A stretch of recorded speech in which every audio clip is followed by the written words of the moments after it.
formal mission of U equals me is stated as a movement of conscientious objectors to intolerance, or simply stated, a movement against intolerance. And the exploration of that statement really gets to what are the similarities between people? What do we all have in common?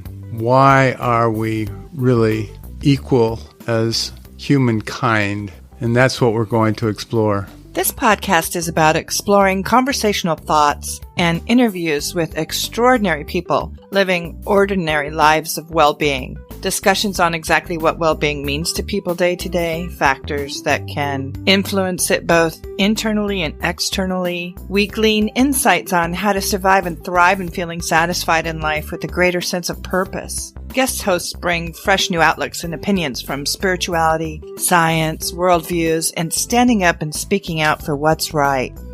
It's pretty interesting. Man needs each other and planet Earth to survive. Check it out. I think you'll like what you hear.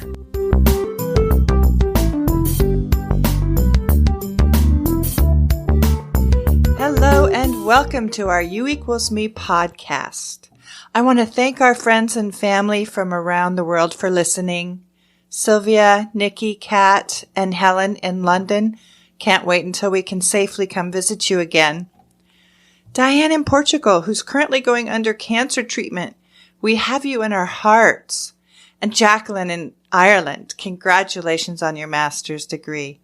And in Italy, Pietro, Paola, Michele, Andrea, Lucia, Michele in France, Kate in Australia, our dear friend Clint in Vietnam, Makova in Uganda working with orphan children, and of course our friends and family here in North America. You too, Marie in Seattle. Welcome. We truly are one-worlders, stronger together than individually, for promoting the common good of the people, our health, and that of our planet. My name is Cindy Jarvis, and I'm your host, and I'm delighted to introduce you to my husband, Bruce Jarvis, who will also be co-hosting and guest hosting on the U equals me podcasts. My sister-in-law used to say that Bruce was the most fascinating dinner guest at a dinner party. Welcome, Bruce. Hi to everybody out there in podcast land. Just to give our listeners some background here. You were drafted from the University of Washington by the Buffalo Bills and played pro football for 4+ years. And after being injured, you went to work in radio doing color commentary for college games. While working on a graduate degree from the University of California, Berkeley, you also held a seat on the Pacific Stock Exchange. After your graduate work, you accepted a job at the Frank Russell Company here in the Northwest, where you created a mutual fund division, or helped create, and started your own investment company. You've owned part of a vineyard in Napa Valley growing high-end grapes, and you're also working on renewable energy. You have interest in a hydroelectric power project on the Snoqualmie River here in the North Cascades for many, many years, and now working with the U equals me Foundation. That's what I call diversity. Like to say, as it says on my Twitter feed, I'm a jack of many trades and a master of none. My sister-in-law was right. You are one of the most interesting dinner guests, and she's still kind of mad at you for stealing thunder, you know. Well, bless her heart. She was a wonderful lady. She's gone now, but thank you very much, Sally. Yeah. You know, Bruce, playing in the NFL, it's a very big deal, of course. The opportunity to play at a professional level.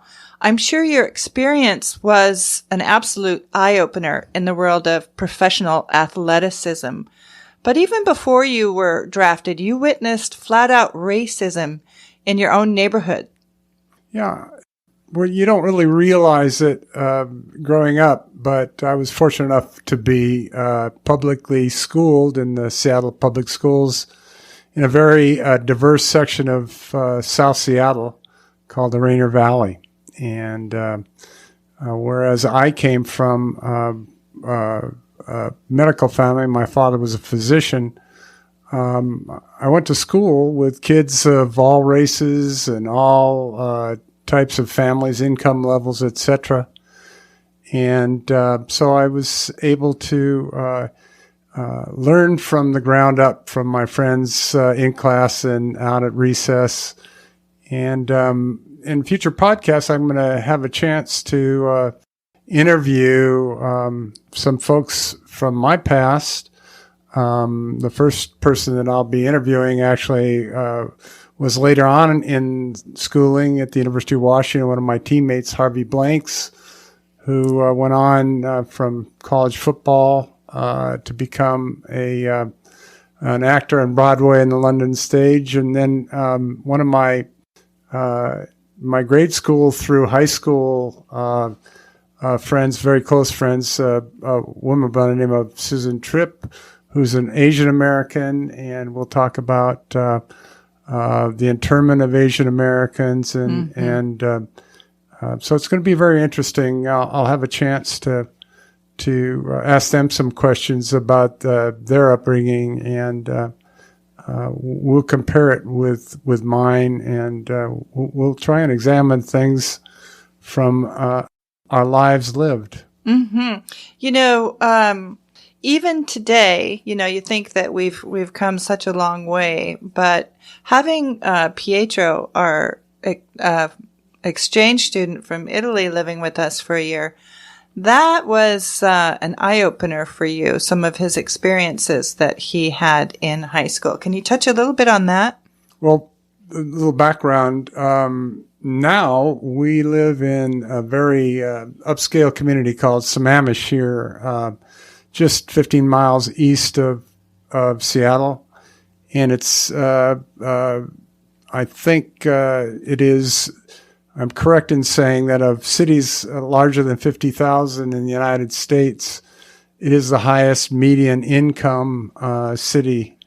So with that in mind, we had this amazing young man come over and join us for 11 months from Pisa, Italy. And at 17 years old, he went to school at the local high school here, Skyline High School, which is about 2 miles away. And he came back a month later after being in school for 4 weeks. And he said to me at dinner, he said, Bruce, you in America have a problem here from what I can see just attending school. And that is, I said, what's the problem? And he said, very simply, racism.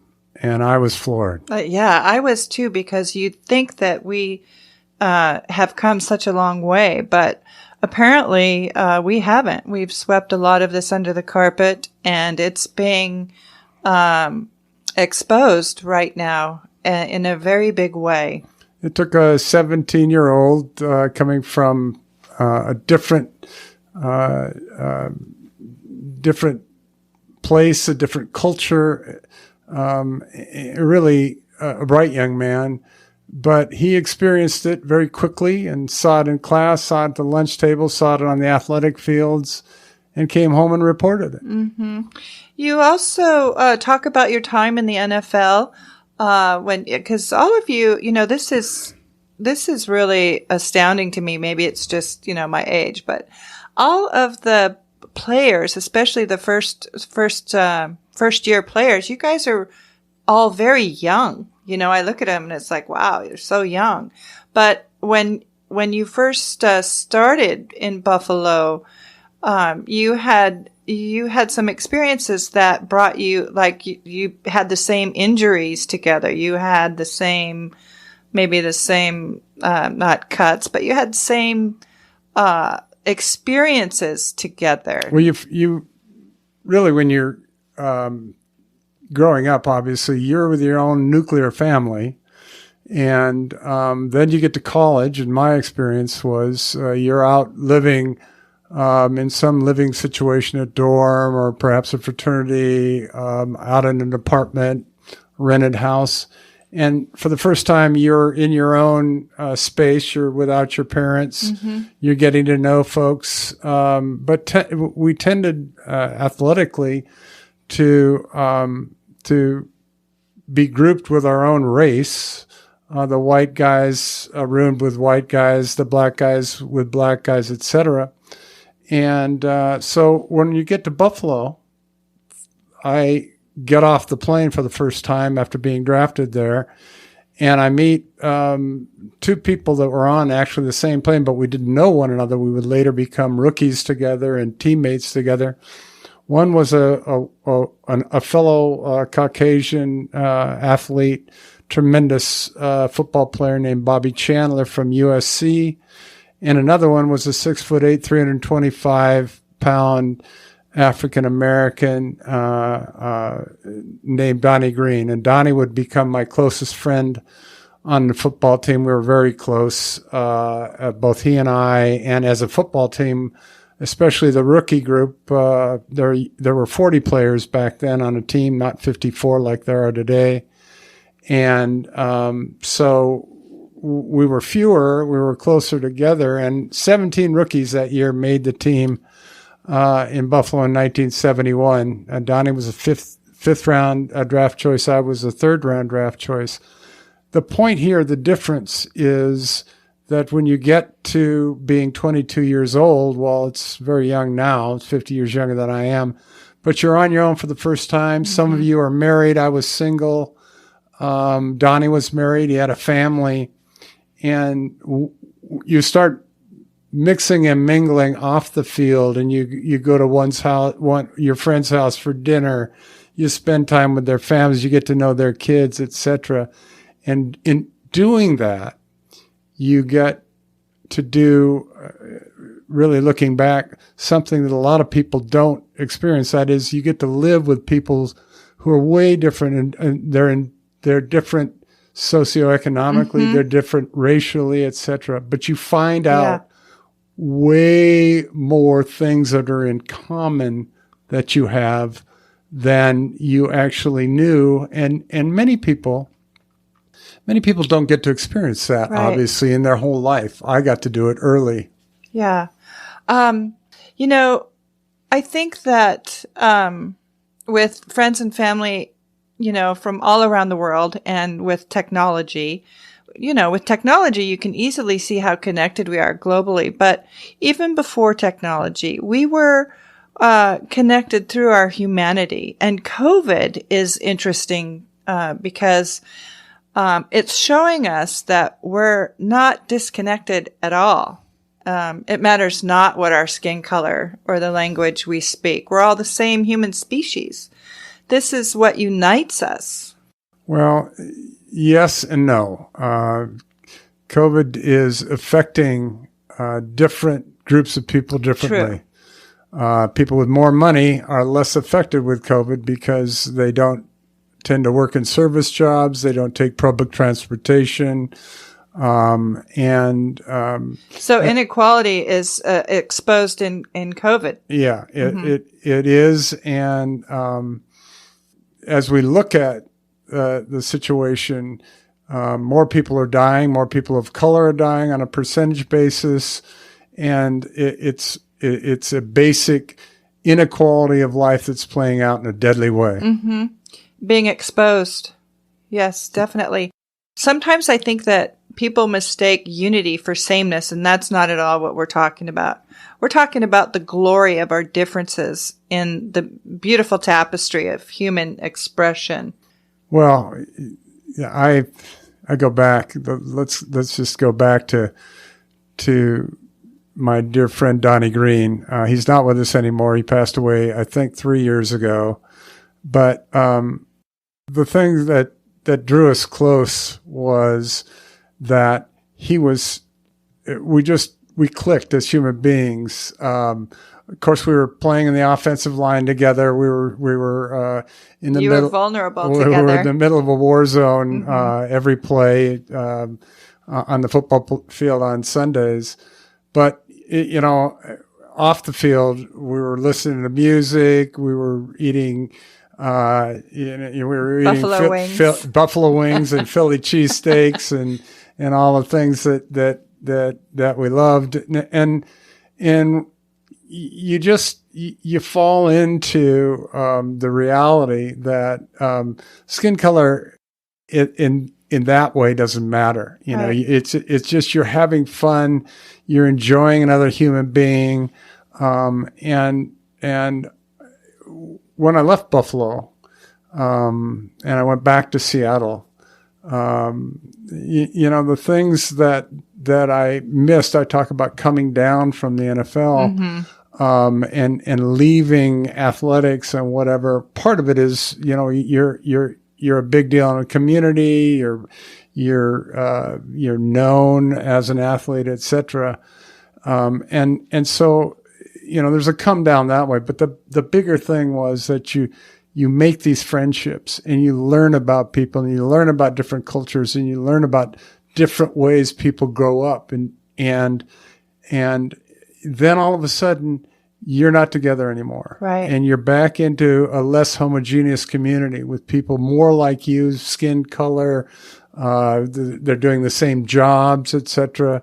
And the richness of that diversity stays with you. And that's one of the things that I want to talk about as we go forward with U equals me is how being exposed to people that are different from ourselves adds so much to our life experience. It makes life richer. It does. It definitely does. You know, I wanted to bring up Buckminster Fuller because he lived from 1895 to 1993, and he was an architect, theorist, futurist, who had suffered from extreme depression and extreme hardships. And when he finally pulled himself out of his depression, he realized that life was an experiment. And he went on to become an amazing inventor. And I bring him up because we never really know what others are going through or what they've been through in their lives. And I know if you've had to reinvent yourself many times. Well, yeah, not, like I say, jack of a lot of trades and master of none. Coming out of football, like many players who I was injured out of football. So all of a sudden one day I knew my knee wasn't going to work anymore. And so this career was over.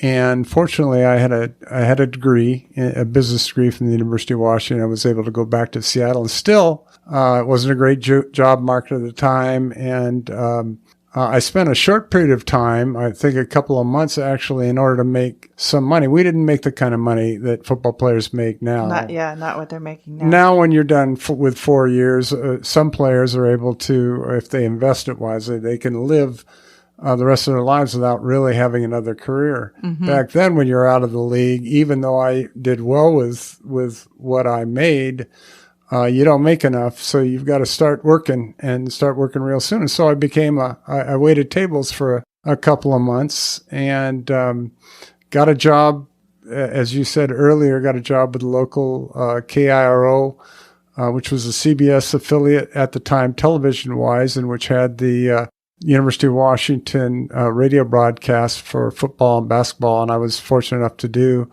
the football games, and that was fun. We lost the contract afterwards.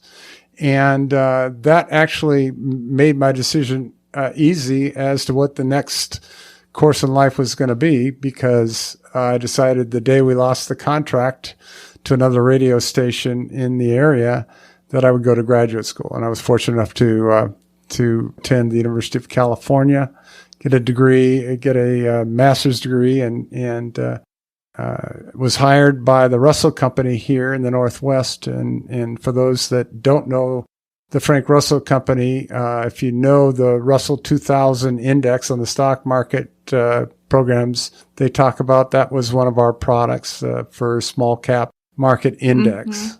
So, you know, for me, it was necessity. Necessity was the mother of my reinvention. In order to put food on the table, etc., I had to do that. Yeah. Did you ever, Bruce, feel like you were a failure? Or that you had failed at something? I mean, because I look at you, I think that you've had all these really wonderful life experiences. I wouldn't see you as failing at anything, but inside your head, did you ever feel like you missed the mark or you failed or? Immediately when I left camp, in Buffalo, my 5th year, after my knee was injured, my last real starting year was my 3rd year, and the 4th year I was a backup. And the reason was because my knee hadn't really fully healed. And it became obvious in my 5th training camp in that July that it wasn't ever going to work. I had tremendous swelling and tremendous pain after about 3 days in camp. And I just, we were such a close team. Yeah. I was not able to go to my teammates and say goodbye. I just because it was so painful. It was so emotionally painful. Yeah. And I just packed up my car and I drove over when everybody was going to the first practice of the day during 2-a-days. It was 9 a.m. It was 8:55, and I drove over to where the coaches' quarters were at Niagara University, where we trained. And I remember the person that I ran into, who was a coach on his way to practice, was a former player by the name of Albert Dubinian, a great guy, and wonderful, fun, full of life man. He wasn't my position coach. He was the wide receiver coach. And I tossed him my keys. He says, "What are you doing?" He says, "Bruce, what are you doing?" And I said, "Coach, it's been great. Will you say goodbye to the fellas for me?" And I was gone. I know that was an emotional time. It was emotional. Tears were in my eyes as I drove away. Mm-hmm. And coming down from the NFL was about a 5-year process, really, emotionally. Mm-hmm. And during that period of time, as I said before, I had 2 or 3 jobs and ended up in school again at the University of California. All of those required failure. In other words, right. Failing at football, even though I'd been a starter from day one. Yeah, that's amazing. You feel like a failure when you come out of it, but you got to pick yourself up. And what I have always said to my friends and also to our son Freddie is, it's like any good football lineman, whether it's in high school, college, or the pros, you're not successful if you don't keep your legs driving. Mm-hmm. And so with every failure, I was reinvented by keeping my legs driving and picking myself up, dusting myself off, and going on to the next trade I was going to be the jack of. True. Failure. There's no failure, only feedback. Yeah. Well, we got a lot of feedback. Yeah. Thank you, Bruce. I really appreciate your work with U equals me. I'm excited to get into season 1. I think we have a lot of really exciting people and topics to get into. Thank you for your time today and reminding us of our own power to reinvent ourselves and to look for what connects us instead of what divides us. Yeah, well, coming up for me, I have the opportunity to interview Harvy Blanks. Mm-hmm. And I think it's going to be fun because we're going to be able to look at where Harvey came from in the, what I might say is the southeast side of Chicago. I believe it's the southeast side. We'll see what Harvey says. Mm-hmm. Farragut High School, one of the inner city schools, how he came out to the University of Washington, how he started as a football star at the University of Washington, how he absolutely turned on a dime and became a dramatic student and then a star, and all of his trials and tribulations in that process. It's going to be a lot of fun. Yeah, it's going to be interesting to hear what he has to say and what he has to give on his thoughts on his past. I think that's always really fascinating. Well, the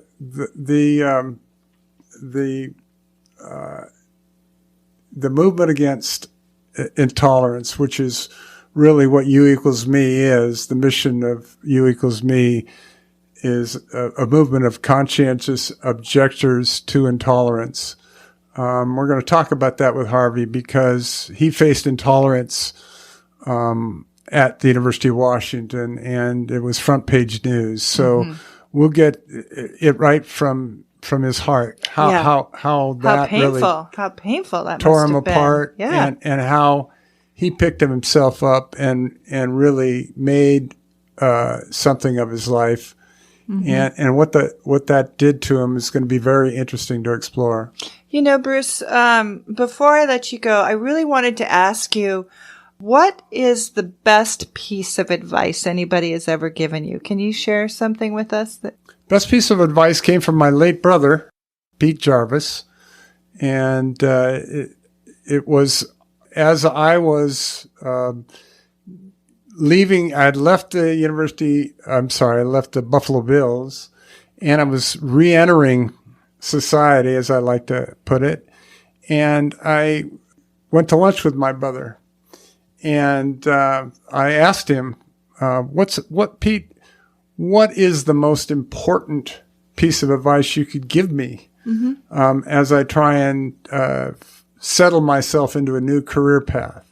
Find yourself. And he said, it didn't take him long.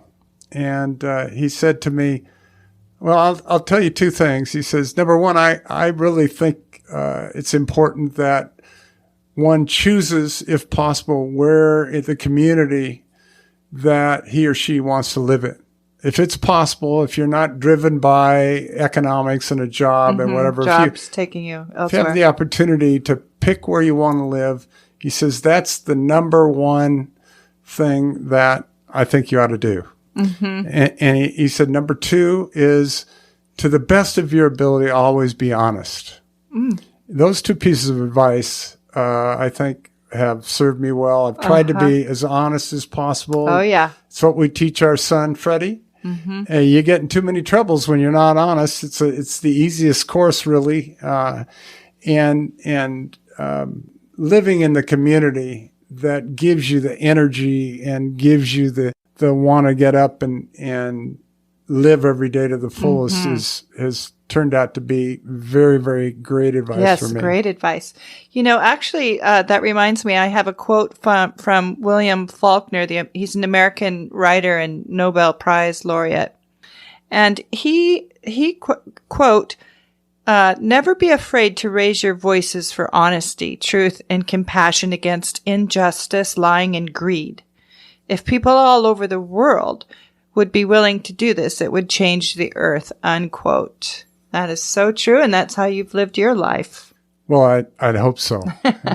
There's a few white lies, though, that slip out every once in a while. You know what they say about the Northwest? I don't know. I know some of our friends from around the world have been here, but they say that you can take the boy out of the Northwest, but you can't take the Northwest out of the boy.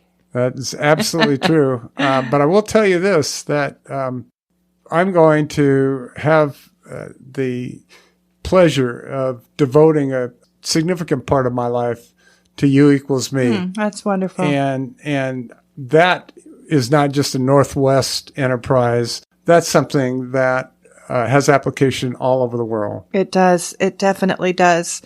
Thank you for being such a fascinating dinner guest. That's what she says now, folks, but at the real dinner table, we'll get the real story. Boy, thank you, One Worlders, for listening today.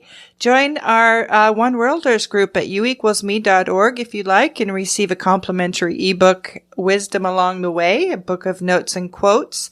And please share your thoughts and stories, anything you would like to talk about. Send us an email, cindy@youequalsme.org. We truly are in this together. Stay safe until next time. Thank you, Bruce. We'll see you with Harvy Blanks. Thank you. Bye-bye.